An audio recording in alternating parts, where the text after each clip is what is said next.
സംസ്ഥാനത്തിന്റെ സാംസ്കാരിക രംഗത്തിന് തിളക്കമായി വീണ്ടും കേരള നിയമസഭ അന്താരാഷ്ട്ര പുസ്തകോത്സവം. പുസ്തകോത്സവത്തിന്റെ 3ാം പതിപ്പിന് ഈ മാസം 7-ന് തുടക്കമാകും. നിയമസഭാ വളപ്പിൽ 13 വരെയാണ് മേള നടക്കുക. നിയമസഭാംഗണം ഒരുങ്ങുകയാണ് ഒരിക്കൽ കൂടി അക്ഷരപ്പൂമുറ്റമാകാൻ. ഈ മാസം 7 മുതൽ 13 വരെയാണ് അന്താരാഷ്ട്ര പുസ്തകോത്സവം.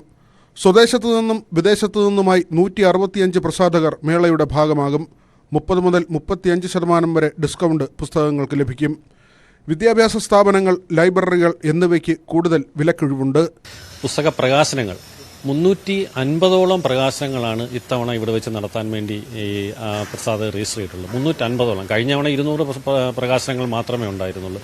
അപ്പോൾ നിയമസഭാ സമുച്ചയത്തിനുള്ളിൽ വെച്ച് തന്നെ പുസ്തകം പ്രകാശനം ചെയ്യുക എന്ന് പറയുന്ന ആ ഒരു പ്രിവിലേജ്, അതാണ് എനിക്ക് തോന്നുന്നു ഇത്തവണ അതിനെ കൂടുതൽ ആകർഷകമാക്കുന്നത്. അത് കൂടാതെ തന്നെ ബുക്ക് ഡിസ്കഷൻസും ഉണ്ട്. 60ഓളം ബുക്ക് ഡിസ്കഷൻസ് നടത്തുന്നുണ്ട്.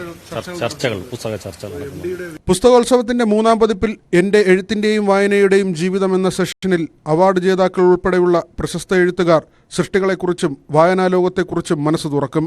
ഒരാഴ്ച നീണ്ടു നിൽക്കുന്ന പുസ്തകോത്സവത്തിന്റെ ആദ്യ ദിനത്തിൽ ബെന്യാമിനും ബിപിൻ ചന്ദ്രനുമാണ് പങ്കെടുക്കുക. പ്രൊഫസർ ആദിത്യ മുഖർജി നെഹ്റൂസ് ഇന്ത്യ എന്ന തന്റെ പുസ്തകത്തെക്കുറിച്ച് സംസാരിക്കും.